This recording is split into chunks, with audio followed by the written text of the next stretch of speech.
جب ابو کی پینشن میں گزر بسر مشکل ہو گئی تو بھائی احسن نے ڈرائیونگ سیکھ لی اور ہمارے پڑوسی کی سوزوکی چلانے لگا۔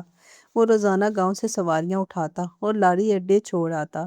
اس طرح ہماری گزر اچھی ہو جاتی تھی۔ احسن نے میٹرک تک پڑھا، آگے حالات نے اجازت نہ دی۔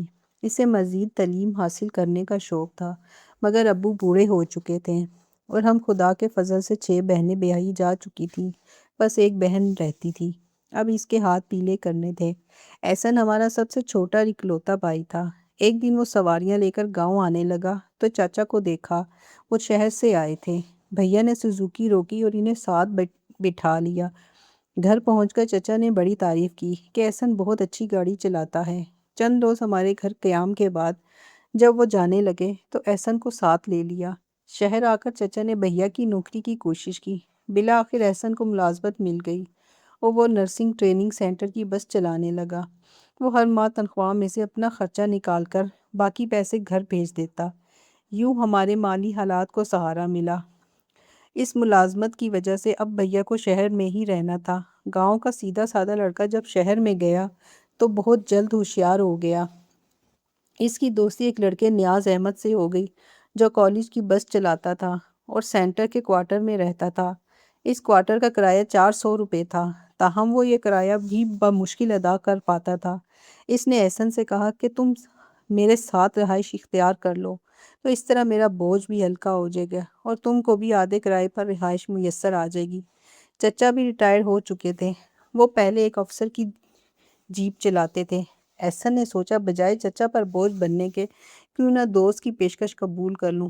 تبھی یہ دونوں ایک ہی کوارٹر میں رہنے لگے۔ بھیا کی یہ عادت تھی کہ بس چلاتے وقت اترنے اور چڑھنے والوں پر نظر رکھتا تھا۔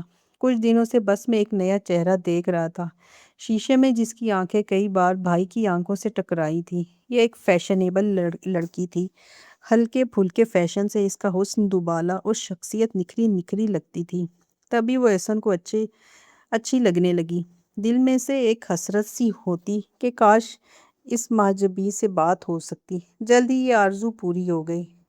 ہوا یوں کہ ایک روز جب وہ لڑکی بس میں سوار ہوئی تو ٹکٹ چیکر کی اس سے تکرار ہو گئی۔ اتفاق سے لڑکی کی سیٹ ڈرائیور کے عقب میں تھی۔ بھائی نے مڑ کر دیکھا اور چیکر سے کہا، عاصم بھائی کیا بات ہے، کیوں الجھ رہے ہو؟ احسن بھائی، اس لڑکی نے ٹکٹ نہیں لیا اور بس میں سفر کر رہی ہے، رقم مجھ سے لے لینا، اس کے ساتھ تکرار مت کرو، ممکن ہے رقم گھر بھول آئی ہو۔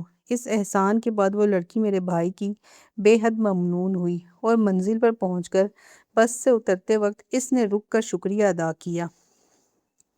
احسن یہی تو چاہتا تھا کہ کسی تو اور لڑکی سے بات ہو۔ اللہ نے اس کی یہ خواہش پوری کر دی۔ کچھ ہی دن گزرے تھے کہ پھر سے ٹکٹ چیک کرتے ہوئے چیکر نے شکایت کی، احسن بھائی آج بھی یہ لڑکی ٹکٹ نہیں لے رہی ہے۔ اچھا یار، معمولی بات ہے، تم جھگڑا مت کرو، ٹکٹ کی رقم مجھ سے لے لینا۔ یہ بات بھائی نے آہستہ سے کہی تاکہ دوسرے مسافر نہ سن لیں۔ اگلے دن بس سے اترتے وقت اس لڑکی نے ایک رکا میرے بھائی کے ہاتھ میں دیا اور اتر گئی۔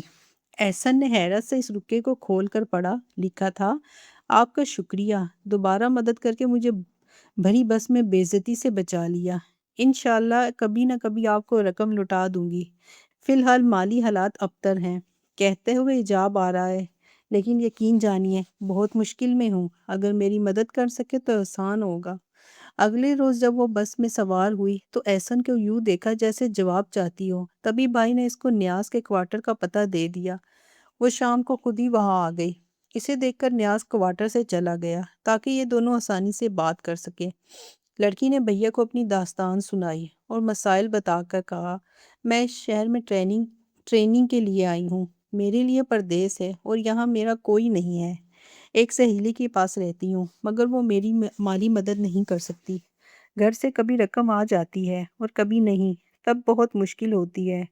نہ جانے کیوں آپ کو دیکھ کر ایسا لگا کہ آپ میری مدد کر سکتے ہیں اور میں مدعا بیان کروں گی تو انکار نہ کریں گے۔ اس کی ماں گاؤں میں رہتی ہے اور کھجور کے پتوں سے ہاتھ کے پنکھے، چٹائیاں اور چنگیرے بناتی ہے۔ وہ کبھی رقم جوڑ پاتی اور کبھی نہیں۔ اب بیماری کے سبب ہسپتال میں داخل ہونا پڑا، رقم کو کیا بھجواتی، سردست اس کو علاج کے لیے رقم درکار تھی۔ اس لڑکی کا نام صبور تھا۔ وہ کچھ رقم بھی لائی تھی جو اس نے ماں کو بھجوائی تھی، مگر یہ ناکافی تھی۔ بھائی نے اس کو تسلی دی اور اپنی طرف سے اور روپے ملا کر اس کی ماں کو یہ رقم منی آرڈر کر دی۔ وہ بہت ممنون ہوئی۔ اس کے بعد ان کی جان پہچان ہو گئی۔ اب جب وہ پریشان ہوتی یا کوئی مسئلہ ہوتا، وہ نیاز احمد کے کوارٹر میں احسن سے ملنے آ جاتی اور اپنی مشکل بیان کر دیتی۔ احسن بہت مہمان نواز تھا۔ وہ اس کی بھی مہمان نوازی کرتا۔ کبھی اس کا دوست بھی موجود ہوتا۔ ان کی کوئی بات اس سے ڈھکی چھپی نہ تھی۔ اگر بھائی کچھ دنوں کے لیے گاؤں آ جاتا اور پیچھے ملنے صبور آتی تو نیاز اس کی مہمان نوازی کرتا کہ اس کے دوست کی مہمان تھی۔ جب احسن گاؤں سے لوٹ کر شہر جاتا، اس کا دوست بتا دیتا کہ صبور آئی تھی۔ بھائی کو بھی نیاز اور صبور پر کبھی کوئی شبہ نہیں ہوا۔ اسی دوران چھوٹی بہن کی شادی قریب آ گئی اور امی نے احسن کو بلوا لیا۔ آ کر شادی کے سارے معاملات اس نے ہی دیکھنے تھے کہ والد بوڑھے ہو چکے ہیں۔ ان میں اب اتنی طاقت نہ رہی تھی کہ ذمہ داریاں اٹھا سکتے۔ اللہ کا فضل ہوا اور بہن کی شادی بخیر و خوشی انجام پا گئی۔ اب احسن کی شادی کی باری تھی۔ بیٹیاں سب اپنے گھروں کی ہو چکی تھیں۔ امی ابو چاہتے تھے کہ بیٹے کی دلہن آئے، اس کا گھر بھی بس جائے۔ وہ احسن پر زور دے رہے تھے کہ تم اپنی پھپھو کی بیٹی سکینہ کے بارے میں سوچو۔ وہ اچھی لڑکی ہے، میٹرک پاس ہے، سلیقہ مند اور گھریلو کاموں میں طاق ہے۔ اپنی بچی ہے، تمہارا گھر بسائے گی اور ہمارے بھی بڑھاپے میں خدمت کرے گی۔ میں سوچ کر جواب دوں گا۔ یہ کہہ کر احسن شہر چلا گیا۔ احسن نے صبور سے شادی کا وعدہ کیا ہوا تھا، لہٰذا شہر آ کر اس سے بات کرنے کا سوچا۔ وہ کوارٹر آئی مگر بھائی کو دیکھ کر خوش نہ ہوئی۔ اس کے لہجے میں پہلے جیسی چاہت اور گرم جوشی نہ تھی، بلکہ سرد مہری تھی، جس کو میرے بھائی نے محسوس کیا۔ وہ تھوڑی دیر بیٹھی پھر چلی گئی۔ یہ تک نہ پوچھا کہ اتنے دن گاؤں میں کیوں رہے، کس وجہ سے گئے تھے اور کیوں زیادہ چھٹیاں لی۔ تمہارے گھر والے تو ٹھیک ہیں؟ یعنی اس نے رسمی سوالات بھی نہ کیے، بلکہ اس طرح بیٹھی رہی جیسے اس کا دل احسن کے ساتھ نہیں لگ رہا۔ اس کے رویے سے بھیا کے دل کو ٹھیس آئی، مگر وہ کچھ نہ بولے کہ ممکن ہے کوئی پریشانی ہو۔ پہلے اگر کوئی پریشانی ہوتی تھی تو وہ میرے بھائی کو ضرور بتاتی تھی، مگر اب گمسم تھی۔ دوسری بار بھی احسن نے صبور میں وہ محبت نہ دیکھ جو 3 ہفتے پہلے تھی۔ اس کی غیر حاضری سے گویا 15 دن میں سب کچھ بدل گیا تھا۔ اس کی دوستی نیاز سے ہوئی تھی، اب وہ اسے چاہنے لگی تھی اور نیاز بھی اس میں دلچسپی لینے لگا تھا۔ بھائی نے دوست پر اعتماد کیا، جس کا اس نے بھرپور فائدہ اٹھایا اور لڑکی کو اپنی جانب کر لیا۔ ایک دن صبور بس میں نظر نہ آئی اور جب احسن کوارٹر پہنچا تو نیاز بھی نہیں تھا۔ وہ انتظار کرتا رہا کہ شاید دیگر دوستوں کے ساتھ گھومنے گیا ہو، لیکن یہ انتظار 1 ماہ سے زیادہ ہو گیا۔ تب احسن کو شک ہونے لگا کہ اتنی لمبی غیر حاضری، اس کو اطلاع تک نہیں کہ کیا وجہ ہوگی۔ ادھر صبور بھی نظر نہ آئی اور نہ ملنے ہی آئی۔ اب اس کے دل میں ان دونوں کے بارے میں طرح طرح کے خیالات آنے لگے۔ پھر ایک روز یہ شک اس روز یقین میں بدل گیا جب صبح ہی صبح مارکیٹ میں کھانے پینے کی چیزیں خریدتے ہوئے اس کی نظر ایک گاڑی پر پڑی جس میں نیاز اور صبور بیٹھے ہوئے تھے۔ فوراً اس کے دل پر اس گمان نے شب خون مارا کہ کہیں دونوں نے مل کر اسے دھوکہ تو نہیں دیا۔ اس نے نیاز کے ایک دوست سے پتہ کیا، جس نے بتایا کہ اس نے صبور نامی لڑکی سے شادی کر لی ہے۔ احسن کا سر گھومنے لگا۔ وہ نوکری چھوڑ سامان اٹھا کر گھر آ گیا۔ کچھ دن میرا بھائی بہت بجھا اور اداس رہا۔ امی ابو نے بہت پوچھا، ان کو کچھ نہ بتایا، لیکن مجھ سے اس کی بہت بنتی تھی، لہٰذا مجھ سے دل کی بات کر کے من کا بوجھ ہلکا کر لیا۔ تمام ماپ بیتی سنا دی اور کہا کہ امی ابو کو مت بتانا ورنہ ان کو صدمہ ہوگا۔ میں نے شہر کی نوکری چھوڑ دی ہے، شہر میں ایک دوست بن گیا تھا۔ اس کا بڑا بھائی دبئی میں رہتا ہے اور ویزوں کا کام کرتا ہے، مگر اس کو رقم دینی ہوگی۔ سوچ رہا ہوں کہیں سے رقم کا انتظام ہو جائے تو دبئی چلا جاؤں۔ اپنے بھائی کو اس قدر دکھی اور پریشان دیکھ میرا دل بھی ماندہ ہو گیا۔ میں نے اسے تسلی دی اور اپنے ہاتھ کی چوڑیاں اتار کر اس کو دی۔ کہا کہ ان کو فروخت کر کے دبئی جانے کا انتظام کر لو، زیور کا کیا ہے، پھر سے بن جائیں گے۔ احسن چوڑیاں نہیں لے رہا تھا، تاہم میں نے اصرار کر کے اس کو دے دی۔ اس طرح وہ دبئی چلا گیا۔ اللہ تعالیٰ نے وہاں اس کا رزق لکھا تھا۔